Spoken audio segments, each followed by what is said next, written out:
I'm too busy. I never asked for a handout in my life. Why should I can't? Homelessness. Go get a job. The absence of a place to live. A person who has no regular place to live. Stays in an overnight coffee shop, theater, car, outdoors, or other such places not meant for living. Are there no workhouses? Are there no jails?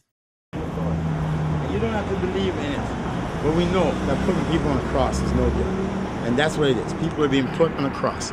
They're consistently being persecuted. Persecuted for their social situation, for their social stance. And the Canadian government must take them off the cross and make it a part of the Charter of Rights that makes it against the law for you to condemn, judge, or deny service to someone because of their social status or financial situation. The United Nations had said there is no excuse for Canada to violate the rights of women and children. We have the right to special protection. So why is it that the state takes our children when we can't find a home because it costs too much and no one has that kind of money anymore? Everyone has fundamental rights.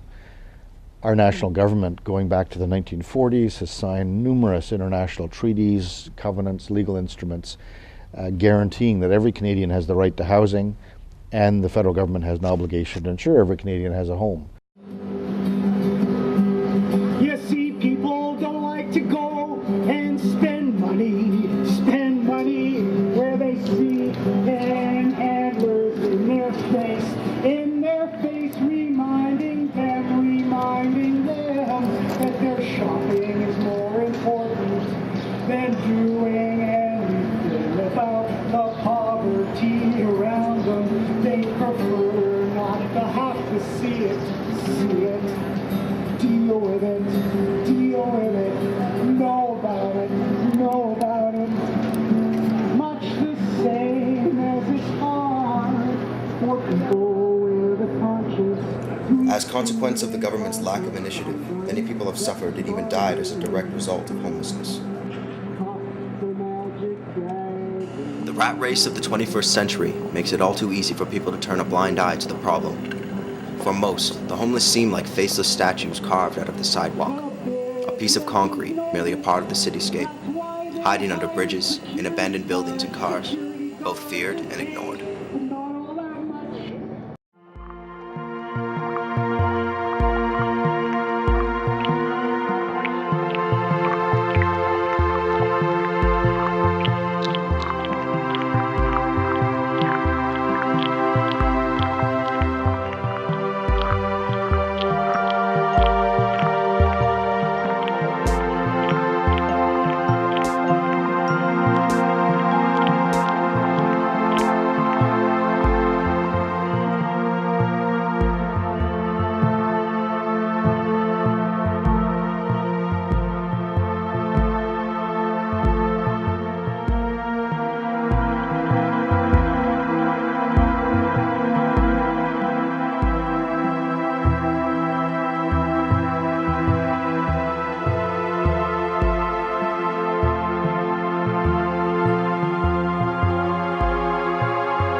My name's Desmond Cole, and my position at YouthLink Intercity is the Advanced Peer Educator. I work at YouthLink Intercity, and I'm an outreach prevention worker. Community art facilitator. My name is Jason, and I guess from Turning Point, frontline worker.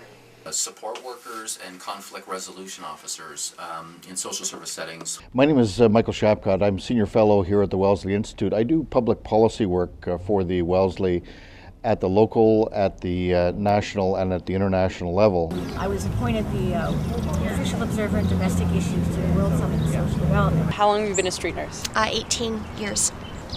I've been in my position now since November, end of November. I haven't been here quite 6 months yet. Just under 2 years. Almost 9 years.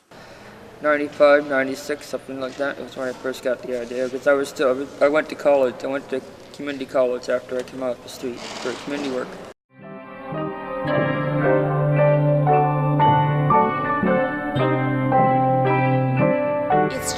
a lot since when I first was a street nurse, and I think now, and I just came back from some other cities, and it changes a little bit city to city, but by and large it's people that are, it's economic evictions, people that can't afford their housing, or they've had to leave their housing, or people that have had to leave their community, their small town, to go to a big city, and then they land there and there's not enough housing. For most Torontonians, the idea of home ownership is, those that aren't already homeowners, it's increasingly a remote option. On the rental side, the costs of rents have been increasing actually faster than the rate of inflation in the last 20 years. At the same time, the household income for renter households has actually been falling. In Calgary, there's 100 people arriving in Calgary every day because they're going there for work, because there's so much poverty and not enough jobs elsewhere. And they land there and there's not enough housing, they're ending up in shelters. Same thing happens here. I remember when I first started this, I used to hear all these Newfie and Maritime accents at Sherbourne Dundas and meet Aboriginal people from really like northern Quebec and Ontario. Well, they all came here because of poverty in their communities. I've gotten home, I had 2 children who love the children, and then I ended up getting sick. When I got sick, the CAS took them away on me, and basically that's when I lost my home. What had happened was her son was murdered, and it made her go crazy, and CAS never thought, well, this lady's son just died, is she in the proper mind frame to take care of these children that aren't her? Which is like, yeah, we're going to let you live with this lady for another 6 years. And she became extremely barbaric. She was upset. She was angry because of what had happened and took it all on me. But I don't blame her because I know what had happened. I was there when it happened and I seen firsthand what had happened. So I can't place any blame. I ended up on the streets, bad judgment. I just basically threw it up in the air and I said, you know what? I'd watched that Jeremiah Johnson movie with Robert Redford so many times. You know, where he just gives up on the sea life. Yeah. Lives out in the woods with the mountain men. Home was not an option or a safe place. In terms of emotional, physical well-being. I became homeless through a number of a sequence of evictions and just, I guess, difficulty fitting into certain demographics. Financial reasons were also a concern, and just being able to actually handle the logistics of moving from one place to the next. It was just a lot of pressure on how I was managing my finances and how I was managing living with other people and how I was managing all this new schoolwork that I had to do. It all became too much for me at one point, and I said I can't do this anymore. Because I chose a certain lifestyle, my family kind of shunned me because I chose not to marry the people the person they wanted me to marry. I didn't do certain things, like I didn't complete high school, which was a really like dishonor and stuff like that, and I really shunned them, and when I needed help I never got it from them because of that. I would like come home from work because I was working at the time, and like they would expect me to like cook after like a 12-hour shift, and they would just be sitting on their fat asses and doing nothing for the whole day. And then they expect me to pay rent and whatnot out of my check, and I would only end up with like $15 out of the whole idea. And I'd make like $200-300 at a time. Did your parents work? No. As many people that are homeless, there's that many different answers. You know, the majority of what I see are a lot of mental illness that's just not helped by anybody, and that's the saddest thing of all. People that before would have been taken care of are just, you know, out on the streets to fend for themselves. What time they kick you out in the morning? They'll kick you out, but they wake you ass up at 9 o'clock. At 9 o'clock in the morning? Yeah, I'll turn the light on in your eye. I think that's violation of my right. Now, what if you want to sleep? Say, for example, what if you were out all night? It was a Friday night, you went out with your girl, and you were partying, and you didn't get in until 3-4 o'clock in the morning. Now, you don't, and say you decided that you're going to sit and watch TV till 5. Cool. They don't wake you up at 9 o'clock though, right? You can lie back and sleep for the rest of the day. No, man, they kick you out anyway. They're pulling you by your toe, man. No, get wait, up. they pull you by your toe and tell you to get up? Huh? Are you serious? Well, they don't basically grab you by your toe, but they're like, hey, get up, get up. And you have to get up. What if you don't get out of bed? Well, they call the staff owner, man, and all these people come and drag you out. And they drag you out of bed? But hold it, don't we have the right to sleep when we choose to sleep? Yes, sir, we do. But you don't have that right. No, I don't. Are you homeless? Yeah. Oh, that's why you don't have the right. Because you're homeless, you don't have the right to sleep when you choose. There are some really great services, and there are some that are like so underfunded, it's almost criminal the way they've been left over the years. Some places that might only have a couple toilets, for example, for 300 to 400 people, and the whole system we have of moving people from church basement to church basement, it's so inadequate. On a short-term basis, they're absolutely critical. They're the difference between living and dying for some people. Having access to a place that's either warm in the winter or reasonably cool in the summer is the difference between life and death. So homeless shelters are absolutely critical, but they're not a solution. And the big problem with homeless shelters, I like to say that they have a wide open front door, but they have no back door. So people go into the shelters and they can't get out. A shelter is a place where you go and sleep, and when you wake up in the morning, they actually ask you to leave. You might have a case manager inside the shelter, but you have to make an appointment to come back into your own shelter to see your own case manager during the day because they ask you to go outside. Where are all the resources connected around that place that people need to access when they go to my drop-in, when they go to a healthcare place, when they go here, there, or the other place? Why didn't somebody think that all of those things should be at that person's disposal when they check in, so that they don't have to go 50,000 places around the city on foot because they don't have any money to get served? I definitely think some more shelters. I think more support to all services. So spaces like Sketch should coordinate arts activities with other agencies. We should pool what resources we have more, I think. We should come together as service providers to a community and get a little more organized that way. We need a lot more evening hours at different places. A lot of the places are just open during the daytime and then are closed up in the evening. Weekends is a big problem too, because most of the services are closed on the weekends, and people are homeless 24/7. They don't, they're not just homeless 9 to 5. So I think we definitely need more services like that. I also know that we need a lot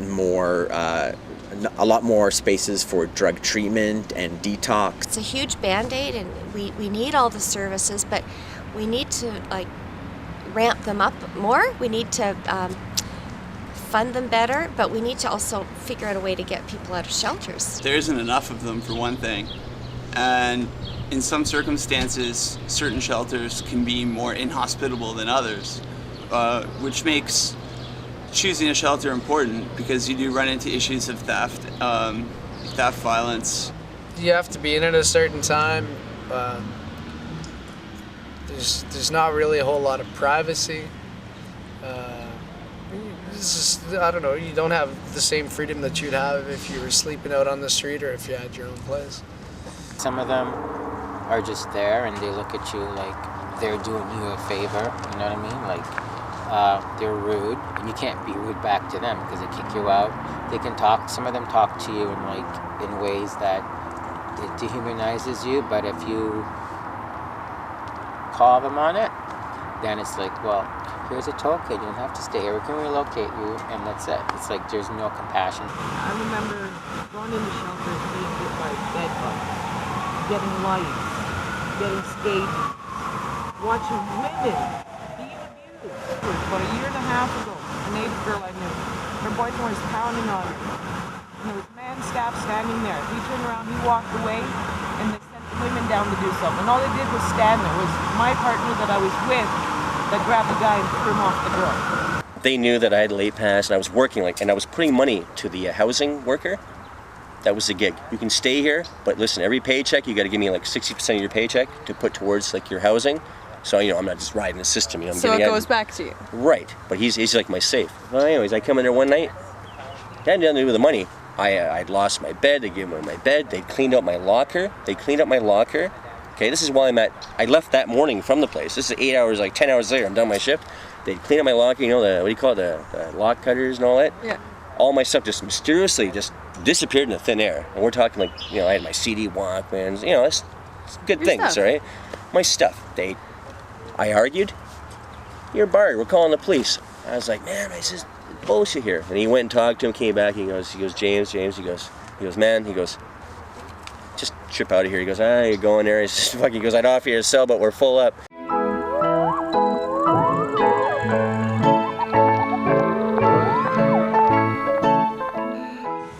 Me, myself, I'm the I suffer from anxiety and borderline personality disorder. So it's I know from my own experiences that simply taking someone off the street, putting them in a home, that's not the end of their problems.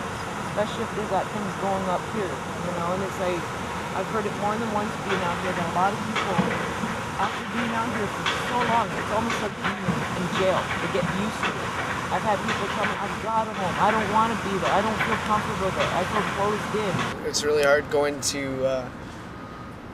into a situation where you know that you're not going to have supports, whether it's just people to hang out with and laugh with. It's hard. I had a lot of other issues that ended up forcing me to leave school when I was in university and just drop all of that lifestyle that I apparently was working towards, and that was my goal. I thought that I had to go and finish university and come out and get a job, and I was so focused on that at the beginning. And when that didn't happen for me emotionally, it was incredibly, incredibly hard.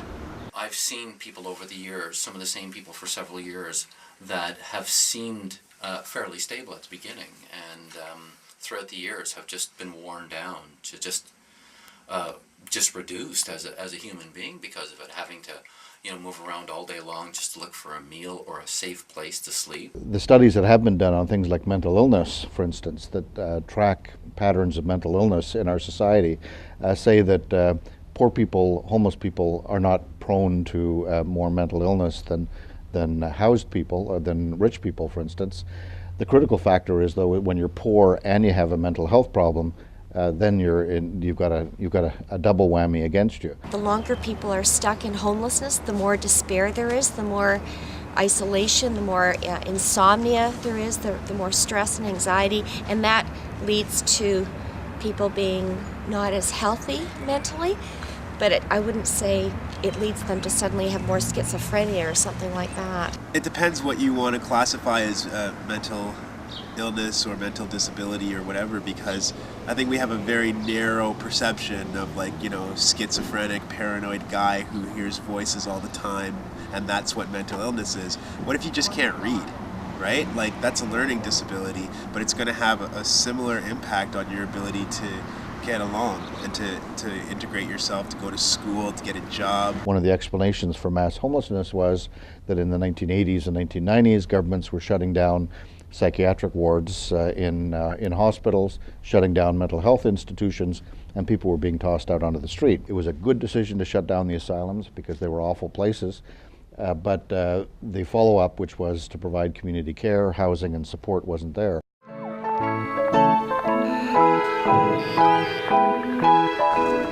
When I was in university, I drank too much. I think everybody does. Mm-hmm. Everybody at my particular university drank quite a lot. From a fairly young age, I was introduced to pills. Struggled a lot with different barbiturates. That's why I'm on the streets, because of the drugs. I admit. But you know something?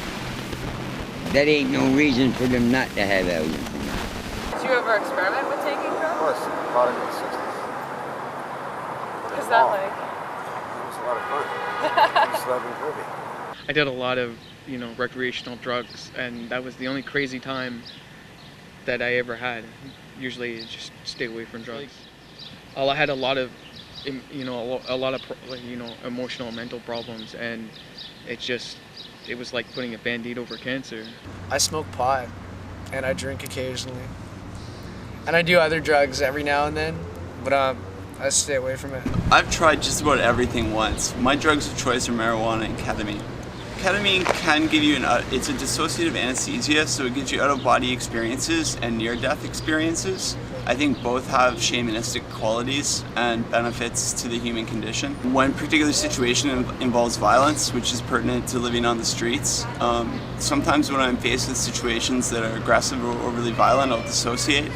And since I've been using ketamine, I've actually found that I can reclaim that consciousness. No, I learned early on. I ended up living in an alley. I showed you that one spot behind off Spadina there that I lived in that alley where it was like a fence now and boxes and shit. Yeah, when I lived there, I was living with two guys who smoked crack. They were both big potheads when I first met them, and their friends just didn't hang out with them as much. and shit, and people stopped kind of disassociated from them, and then boom, they were crackheads. I had a few years where I was hooked to basically almost died. And then one night I was sitting in an alleyway, and it's like I had a dream the night before that I was standing over myself dead. And I quit after that. Because I was so hooked, I remember crying, thinking I was never, ever, for the love of God, gonna make it back.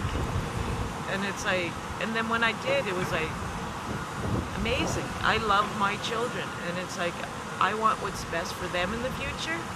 And if it takes me with my little peace sign on my sign every day to change one person's mind, then that's what I'm gonna do.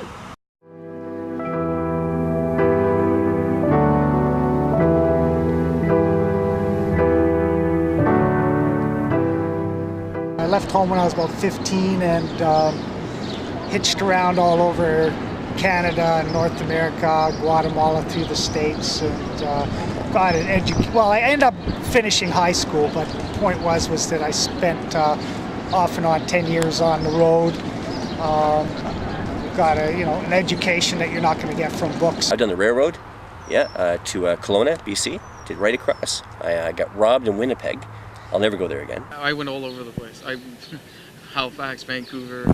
Like I'm originally from New Orleans and traveled all over pretty much. In Vancouver there was a lot more entry-level positions, so if you hadn't had work in a while it'd be easier to get like a dishwashing job or something like that.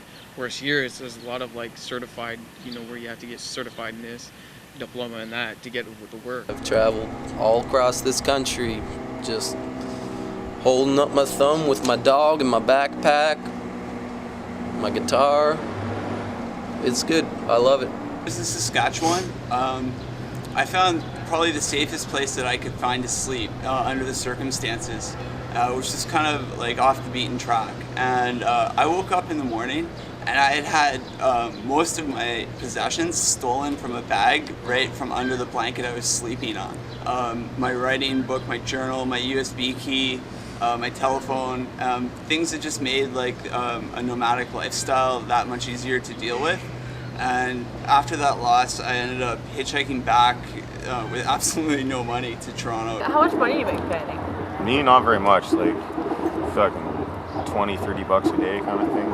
And that's usually pretty good. Some days if I go like hold up a sign to cars, I'll make more. Fucking most I ever made on a day like that was 120. That was in Ottawa. A little bit. My husband and I did, we only did it to survive. We get money for transportation and for food. I call it busking. I haven't been doing too much of it lately.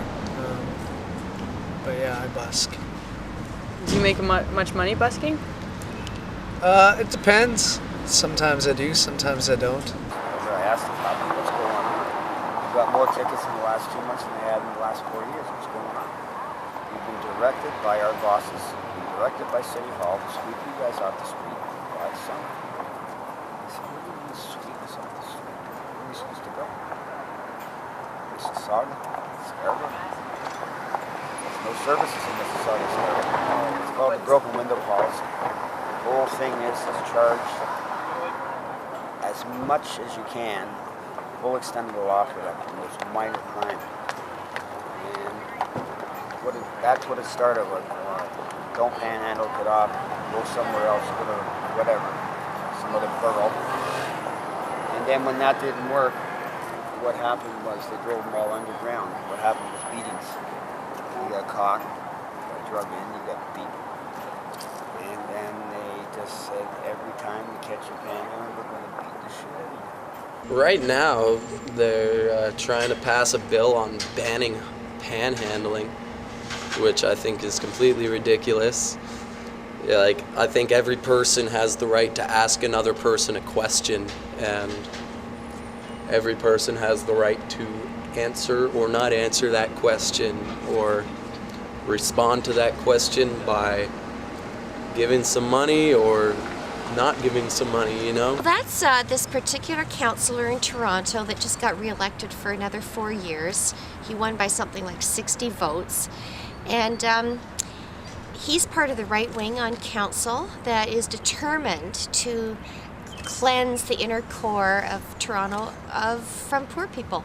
So he's prescribing this bill where you can't panhandle in tourist areas. It's never going to happen. We're never going to allow it. The legal report's coming out on it again this week saying you can't enforce it.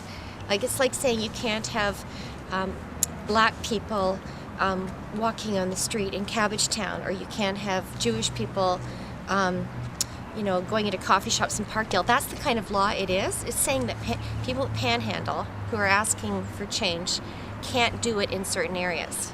The unions that represent the hotel industry have stood beside us to say they don't support it. Now that's 2 cab drivers, right? 2 of them give, right? But many will not, and they're the ones who will condemn. Thank you, my friend. Oh, don't throw it away. God bless. Now look at that, 3. So they've got good, interesting people working for them, right? Oh, we go through the back door. Thank you, my friend. Look at that smile. Okay, but he's still a good guy, because he's always giving. Hey, what's up, Mr. Chin? Oh, go. Acknowledge, make sure you get his good side, though. Take his good side, all right? God bless you. I remember I was pregnant again, like a year and a half ago. I was sleeping on Carlton Street, and I woke up to a thug in my stomach. I jumped out of my sleeping bag, okay, and I looked at the person. I said, "Do you mind?" I said, "I'm pregnant." He turned around, he looked at me, he goes, "I don't give a shit, you stupid crackhead." So it's like, that gives you a right to take a life because I'm a crackhead, and it's like, I ended up losing the baby anyway because of that. It's rather precarious and dangerous to be living on the street as well, as you all know. You know what I'm saying? You're vulnerable. Yep. I do believe that report the other day of the City Hall, like homeless people are 35% more times than the average Canadian to be a victim of violence. They'll see you sitting there, they'll open their wallet and they'll start flashing their money, and it's like, does that make you feel good? Do you realize you're being a bully? And you go home and you wonder why your kids are bullies? I didn't know it at the time, but I guess apparently was sleeping in someone's sleeping spot. And the guy came out with me with a U-lock for a bike. Yeah. Some time ago, I was actually sleeping to be awoken by a random person who demanded to know my name and what I was doing sleeping there. Well, I tried to ignore them, and they actually became physically confrontational, kicking me and asking me to get up. So that's a situation where I got up, and had to defend myself and my right to actually sleep somewhere.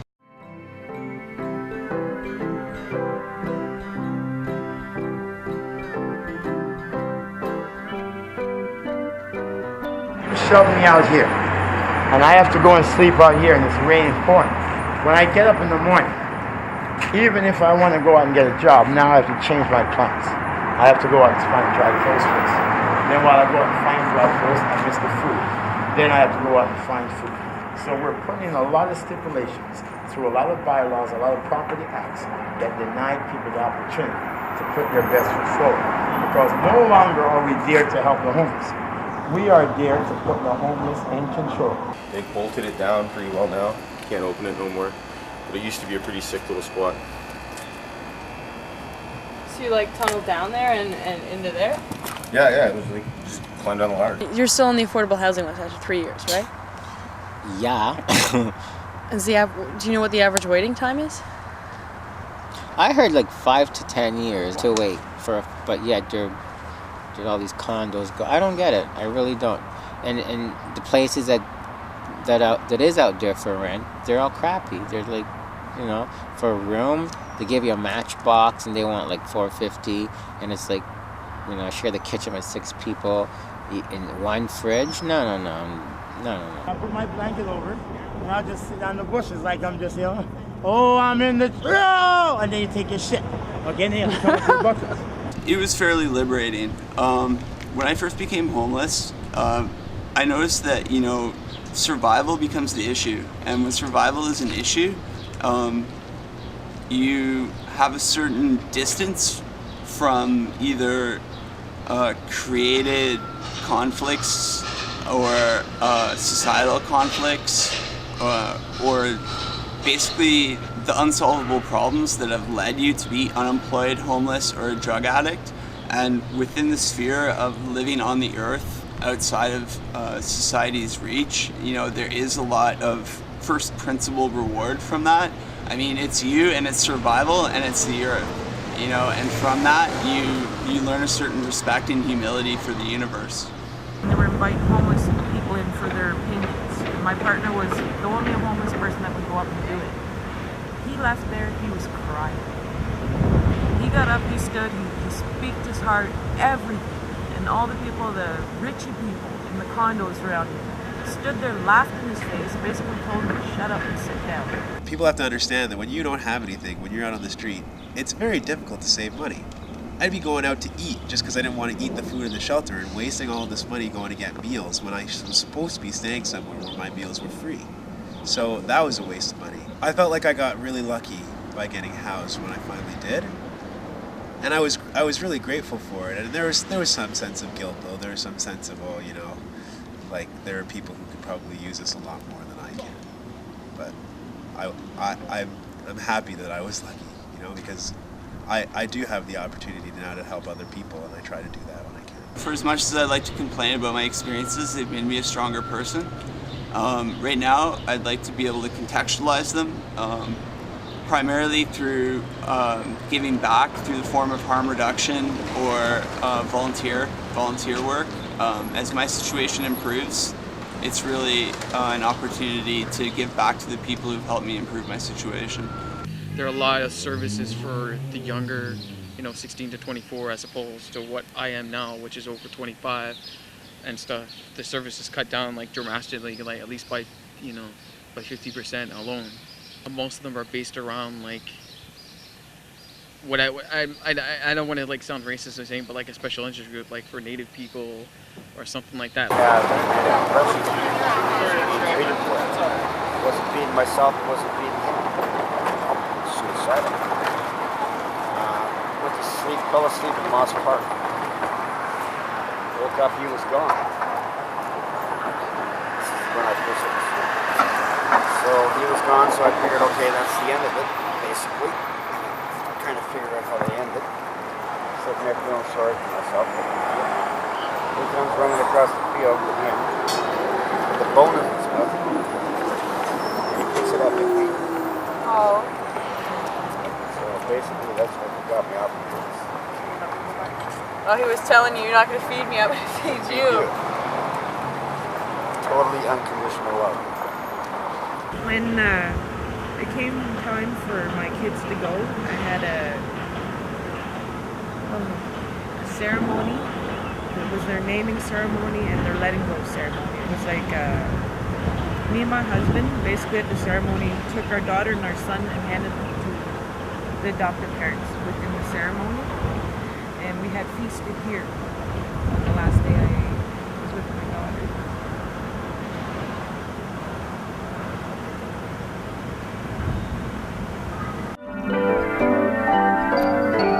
It's Miller time, baby! It's Miller time! You thought Lastman was a bad boy! You thought Lastman was a bad boy! Well, David Miller, I am the tax man! And I want my penny back from the federal government, cause I'm money hungry, Miller. King David! Well, they should do what most other countries are doing, which is they're having a central government, the national government, investing in affordable housing. And that's what we used to do. It only came about after World War II when veterans actually protested. They took over buildings, they took over squats. We think of that now as a radical kind of, thing that like youth do, or but that's what happened with World War II vets. They took over buildings, they protested, and it actually forced the government to bring in a national housing program. From 1973 to 1993, the federal government funded about 500,000 new homes for seniors, for families, for singles, all across the country. Some of the homes had special supports for people who had physical or mental health issues that they needed a little bit of extra help. And across the country, even today, these hundreds of thousands of homes that were built in nonprofit housing projects, in seniors projects, in municipal projects, in housing cooperatives still provide a great home for people. They're very cost effective. Welfare, I think in 1991, for a single male, no wife, no kids, was $640. As we speak right now, it's only back up about $536, I think. $520. So there you go. Oh yeah, we reduce their income. That will give them the incentive to go out and work. And in turn, we'll get more people in the workforce. Yes, but Mike, people are really listening to Mike, what he was saying was that we'll get more people in the workforce. Yes, but Mike, then you reduce these people who are making $630. You reduce their $520. The people thought that you reduce them down to $520 to get them working. No. We didn't reduce it to get them working. We reduce it so that they won't be able to go out and work because they can't afford the transportation costs. They can't afford the money it takes to make lunch for you to carry to work. They can't afford to buy the hot dogs on the street corner because they have to pay their rent, which is $350 for a little room. They got $170 left, and with their $170, they're going to have to pick up their food, and if they end up smoking cigarettes or whatsoever, then they're going to have to go out in the streets and panhandle and make the difference. So if they have a habit and they want a beer, they want a cigarette, or they want some dope, they got while they're out there panhandling on the streets. Oh my God, where are they going to get the time to go and work? What happened though was in the early 1990s, governments began to get infected with this idea that they had to cut back on things, that somehow the most important thing to do was to cut taxes for wealthy individuals and profitable corporations, and in order to finance the tax cuts, you have to cut social spending. So healthcare spending got cut, education spending got cut, and the National Housing Program in 1993 was canceled. I'd like to know when they're going to release that the federal money for housing. I think they've already done it, but I wish they'd actually get out there and start doing what they're supposed to be doing with that money. The income gap between rich and poor in this country is increasing, and I think that on the lower level of income, in the lower income brackets, there are a lot of expectations and a lot of stereotypes that people have to endure that could be improved upon through more enlightened media coverage, through newspapers, radio, and TV. I went to the United Nations in 1998 and again in 2006 to make the case that Canada was violating the Treaty on Economic, Social, Cultural Rights. And the United Nations agreed that Canada has no barriers to implementing and respecting the full range of human rights. They said that poverty is a discrimination issue in Canada, that Canada should have a national housing strategy, Canada has to do more to support women and children, that Canada has to raise and increase incomes, minimum wages, income supports, that poverty is unnecessary, essentially, in a country like this. What are they doing? All I see is condos going up everywhere. Like, seriously, I don't know. Like, seriously, like, there is a homeless problem. They know that. We used to build hundreds of thousands of affordable units across the country. We're not doing that. So it's not going to go away unless we start building some housing.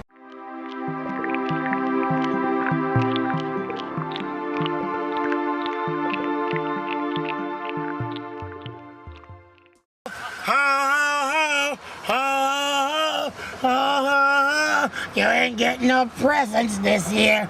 No presents for you. Unless you bring the homeless home. Feed the hungry.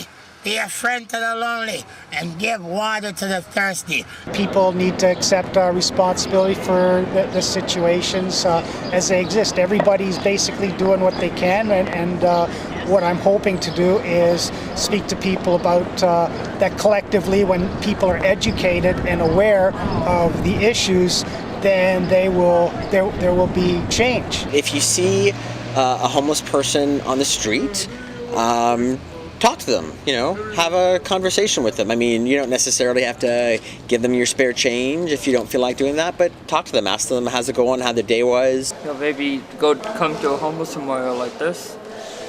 They come to the service, surely they can take a half hour out of their day. They come to the homeless memorial. Just going to talk to homeless people, that'd be another way to do it. People are raised to think that, like, you should be afraid of street people or something, and I think a lot more people would benefit from, like, sitting down and talking to me for a couple minutes or something, The worst thing is being ignorant, just ignoring. You just say no. Like saying a two-letter word is not really hard. No, sorry, or whatever. You know what I mean? Like to acknowledge them that they're not like some trash on the on the ground, and they're doing this because they have to do, because they don't have a job, and this is the only way they can eat, or whatever. People can always do something. If they can pick up the phone and call their elected representative, they can call the media and say, why aren't you covering these stories? They can call the media and say, why did you say that homeless people are those only with addictions? There's a lot of people who are homeless. There's a lot of ways people can speak out. I was coming down here barefooted one day. What this young man do? First, when I was hungry, he gave me food to eat. This young man then made me a sandwich. Then he looks and says, someone had just stolen my rollerblades. And he said, Mr. Clark, you don't have shoes on? The man did this. Took off his shoes and gave them. Now, the beauty of that was not him taking off his shoes and giving it to a man. Was taking off his shoes and giving it to a man who did not have shoes on, walking in a city that's infested with glass all over the sidewalk. And if we had more citizens that had, now he could have given me money, but what good would money have done me in saving my foot if I step on glass? He looked and saw my needs, and that's why Sine Quente will always be blessed. 70,000 people waiting for housing. We demand 40%. 70,000 people waiting for housing. We demand 40%. 70,000 people waiting for housing. We demand 40%. Go to websites like Toronto Disaster Relief Committee and learn what you can. We always have campaigns where we're asking people to write or phone or fax the mayor or a city councillor on an issue, or come out to our rallies and demonstrations. There are beautiful things that you can come out to and ways that you can help that are not just about charity too, it's about the solution. National Housing Day is November 22. Find out what you can do on that day. There's usually a big rally or an event. Save your spare change and put it in a little jar for the week, for the month, for the year, and then give it to an agency that works with homeless people. They should consider who they are in their community. I don't think it's always about upping your money, but I do think it's always about how are you going to choose to be in the moment? Are you going to see this person as a member of your community, or just walk by them and ignore them?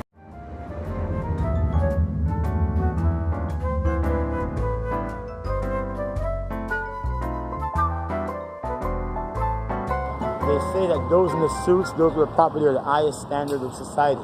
But how can they be the highest standard of society when they deny humanity for the wants of the property?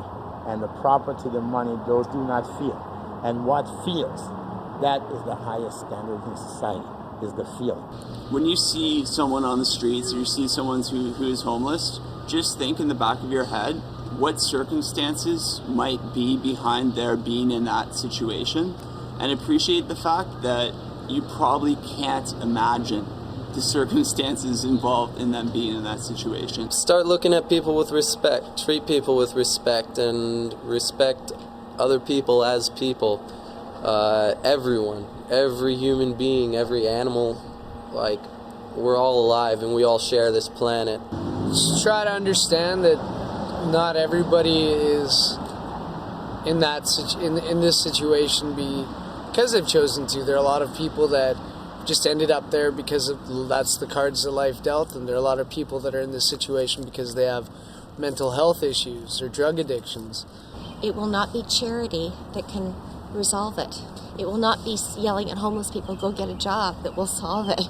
It has to be solved with money, and that money can't come from the tax base of the city, or it can't come from a corporation adopting a homeless person. The solution is actually very simple. The solution is we got to provide homes for people who don't have homes, and it sounds almost too simple to be believed, but in fact, in Canada, there have been times in our history when we've had more homelessness, and there have been times when we've had less homelessness. We need tax dollars from all levels of government to go back into housing, just like we do with Medicare.